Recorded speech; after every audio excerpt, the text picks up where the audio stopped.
Why is it that the year 2018 is very important for Kashmir? This is a very important year.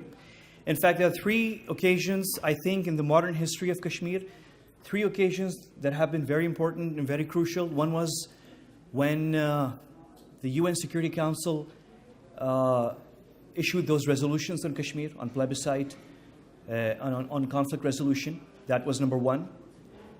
That was an important time. The second most important time was when Burhan Wani and his extrajudicial murder and killing, he was executed basically. His murder led to an unprecedented historic uprising in Kashmir in 2016. So you had first the UN Security Council resolutions on Kashmir. That was an important time. The second time was when Burhan Wani was killed, was murdered in 2016, and the uprising, of course, took on a new shape. And the third most important time in the modern history of Kashmir is 2018, this year. This year extremely important, first and foremost because up until now, the UN asked of both India and Pakistan to hold a plebiscite, a referendum in Kashmir. But in 2018, the UN added one more demand, and that demand is an international investigation into the human rights abuses in Kashmir starting from 1947. This is a huge demand.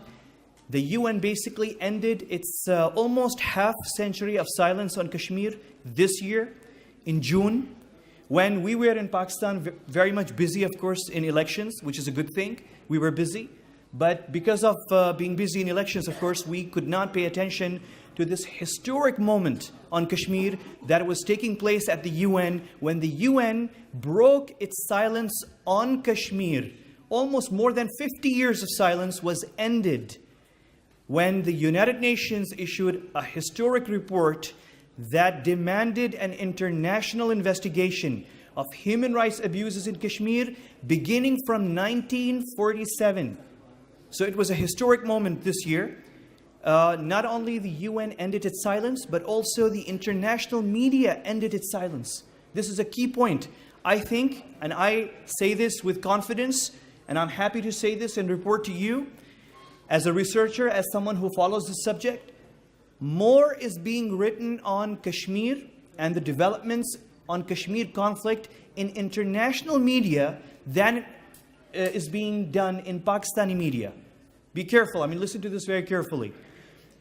The Indian media, the Pakistani media, the Kashmiri media is probably not writing more creatively on Kashmir conflict than the international media is doing right now. And you can go and check British newspapers. You can go and check, for example, the work being done by Al Jazeera English. You can go and check. I have, during this year and last year, the op-eds, the editorials written by the Washington Post and the New York Times, and we don't agree with them always, these two newspapers, but some of the reports published by these two newspapers on what's happening in Kashmir and the role of the occupation army in Kashmir is actually much more informative, insightful, and credible than anything that I've seen written, for example, in our own media. So there's international media. The international media has broken its silence on Kashmir.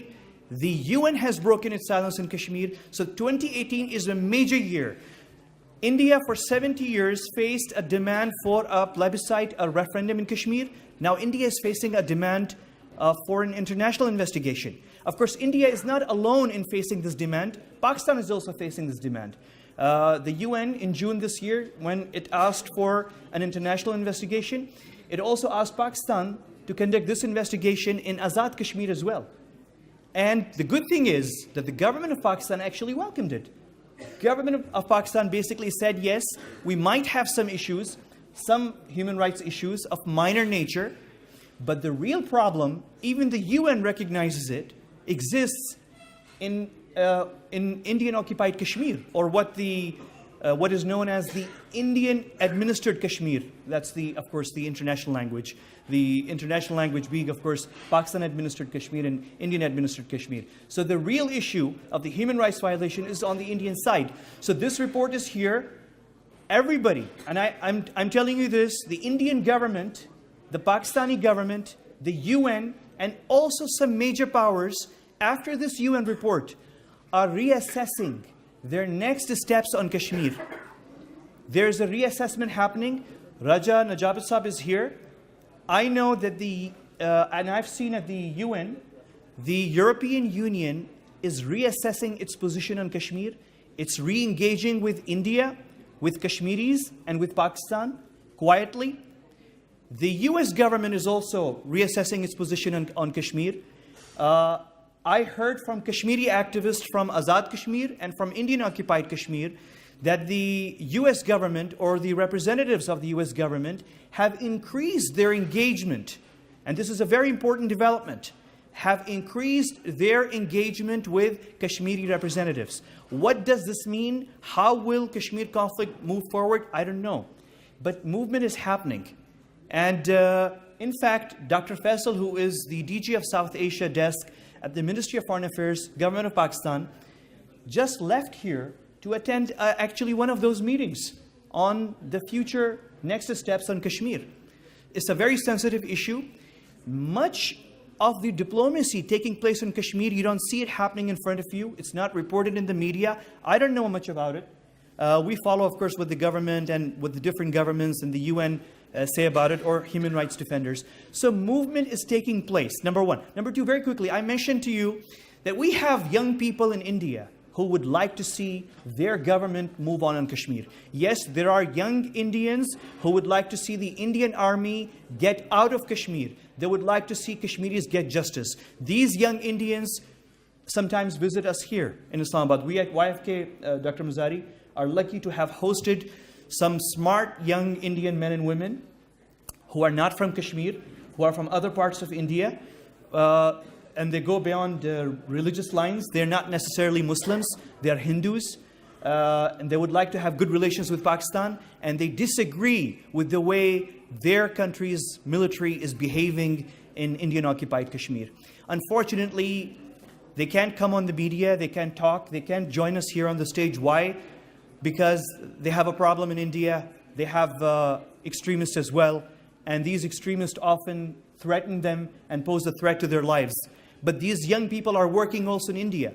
And I am happy to report to you that these young Indians, these young human rights activists and defenders like us here, they are working and engaging with pro-freedom young Kashmiri activists in Indian-occupied Kashmir. So a lot of work is happening. I'm just reporting this to you so you understand, we as you as young Pakistanis here understand, and young Kashmiris, that you are not alone. There's a lot going on in India, in Kashmir, at the United Nations and internationally, and in Islamabad here as well, on Kashmir. And I conclude with one point just. Much depends, this is very important, and my concluding point, much depends on Pakistan. Pakistan is the advocate of Kashmir, is the main advocate of Kashmir. And we must, this is a realization that many of us are feeling right now. Pakistan is an internationalist country. Pakistan is not an isolationist country. Pakistan is an internationalist country. Pakistan has played major roles internationally, in international politics. In fact, the modern free trade system that we have in the world today, the modern political system that we have in the world today, Pakistan played a key role in this system. Pakistan helped the world win the Cold War. And Pakistan played this key role. So Pakistan has a major role to play. Unfortunately, after 1991, after Cold War, we got busy in our internal politics and we became isolated from the rest of the world. And we did not use our tremendous influence, our tremendous clout that we could have used, really, the way we used to do. We didn't. So we need to get back on that. The world is waiting for us. The world is willing and ready to listen to you and to listen to Kashmiris and to listen to all of us. They're just waiting for us to engage them. And Dr. Faisal mentioned something very interesting. You need to engage the world, and you need to be very polite. You need to be argumentative, yes, definitely, but you need to be factual. You need to have facts. Always be armed with facts, and the world will listen to you. I conclude this, and Dr. Mazari, I think we are ready to listen.